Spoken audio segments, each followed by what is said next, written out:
When my sister Lisa died 2 years ago, our family shifted. We weren't a flawless unit before. Who is really? But the loss of Lisa? It fractured us in a way that felt irreparable. My dad, once boisterous and full of life, rarely utters a word now, as if silence is a refuge. My mom, consumed by sorrow she can't openly confront, pours herself into charity work, a distraction more than a calling. And me. I've felt stuck, angry, desperately searching for someone or something to blame. Lisa was always the thread weaving us together, warm and outgoing, the kind of person whose laughter could fill a room, who made you feel like you belonged there too. She loved the outdoors, hiking with her camera slung around her neck, capturing moments like the world was a gift meant just for her. When she died, officially an accidental slipping into a ravine while on a hike, it seemed almost poetic in its tragedy. But if it was merely an accident, why does it feel like her spirit lingers still, refusing to leave? Then there was Matt, Lisa's ex. He was never one of us, not really. They dated for about a year before she broke it off, claiming he was too controlling. My stage 5 clinger, she joked once, but there was a crack in her voice that betrayed the unease beneath her smile. After she ended it, he didn't take it well. The texts, voicemails, and unwanted flowers at her office kept coming. She brushed it off, convinced he'd lose interest eventually. I thought she was right, until he showed up at our door. A week after the funeral, on a drenched Thursday, my mom opened the door to find Matt standing there, holding a bouquet of lilies, Lisa's favorites. "I just wanted to pay my respects," he said, voice soft, eyes feigning vulnerability.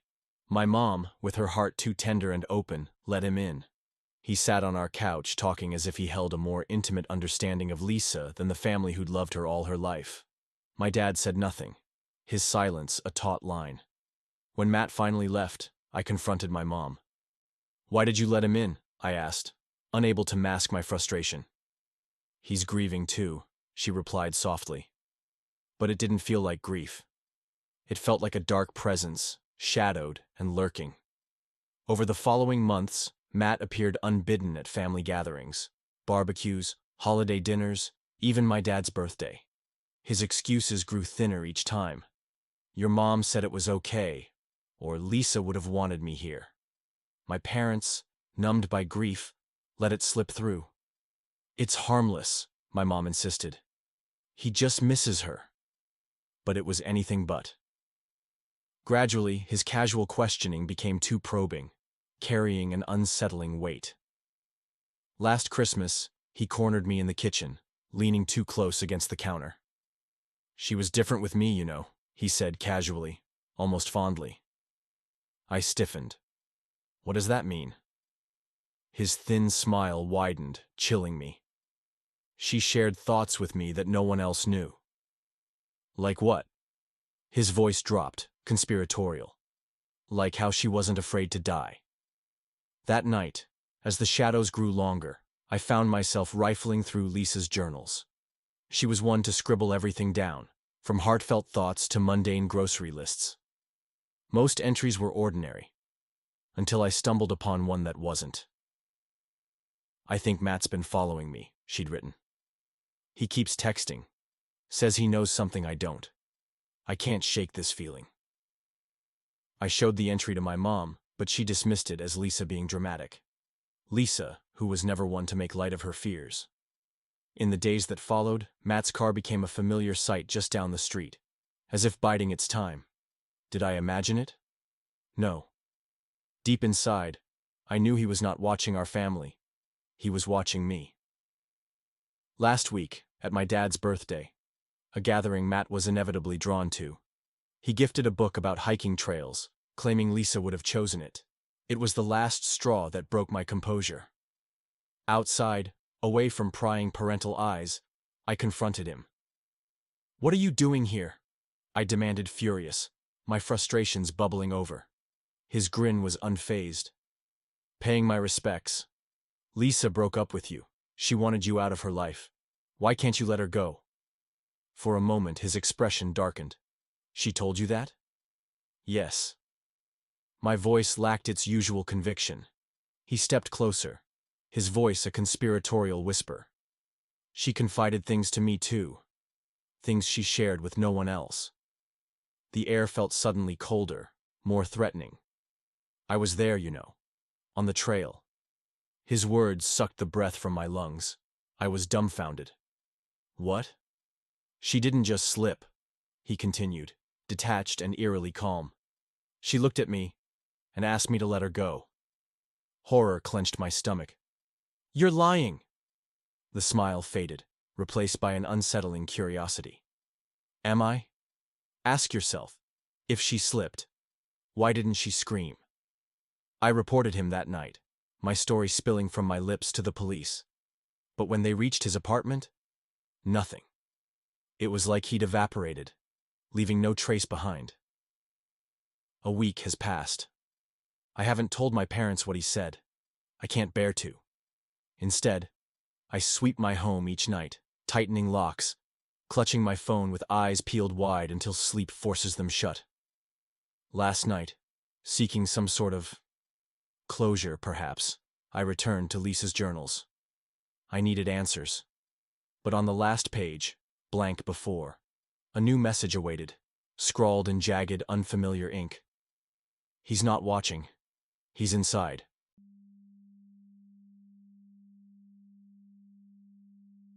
For 2.5 years, I've resided in the north of the Scottish Highlands. And when I say north, I truly mean as far north as one can possibly go. I moved here with the dream of escaping the monotonous gloom of my previous hometown in England. My father and his partner purchased an ancient house here, and the prospect of starting anew amidst stunning landscapes, wild otters, and dancing northern lights, it was irresistible. The Highlands felt like a fairy tale promised land, or so I thought. My weekends were willingly sacrificed to exploring the rugged coastline that bordered my new home. One bitterly crisp Boxing Day, following a long overdue breakup, I decided the day called for solitude and a brisk hike along a little-known cliff trail. Sunrise injected a lukewarm glow into the icy morning as I prepared a backpack with some essentials and set out before civilization was fully awake.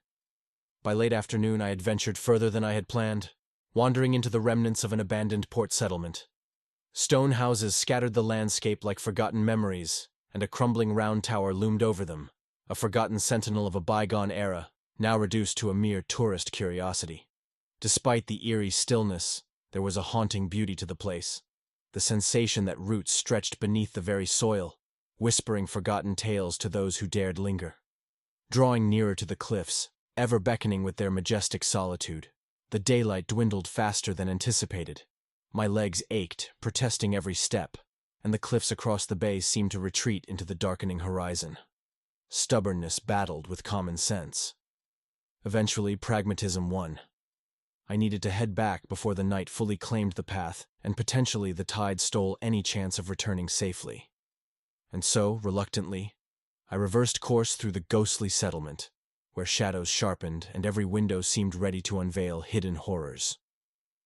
The houses now felt different under the night's embrace. With the meager glow of my phone as a hapless guide, I half feared and half expected to catch a glimpse of a face, a specter tracing my passage from the past into the present. My mind, cautious and weary, painted menacing images in the silhouette of old fishing boats.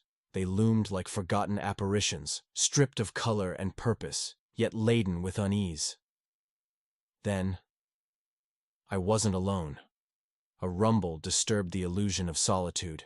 My heart stopped as a van swerved into the frame. The eerie tableau came to life with the arrival of 4 shadowy figures. They fanned out, casting shapes against the flickering flames of a trash can fire. What they burned, I could only guess. But the crude pyre danced ominously between us. Fear lodged in my throat, as leaden as the palpable chill. If I hadn't already decided to leave, the penetrating stares of those men implored me to expedite my retreat. Was it paranoia? Or were they truly watching me, marking my every awkward step back into anonymity? Each guilty glance back was met with the unwavering sense that I was somehow trespassing, interfering with a ceremony not meant for my eyes. Yet onward, I pushed, the adrenaline cutting through my fatigue as I rejoined the cliff trail. My mind eager to erase the echoing eye contact with strangers left behind. I was safe now, or so I hoped, until my subconscious betrayed me with the stark realization that what I had encountered, unnerving as it was, might be but a precursor to what truly crept in those dense shadows, slumbering just beyond the conscious realm. That's a tale for another time, because the deepening night had not yet finished whispering its secrets, and as I hurried on, the specters of unspoken memories still lurked, waiting patiently in the edges of my thoughts.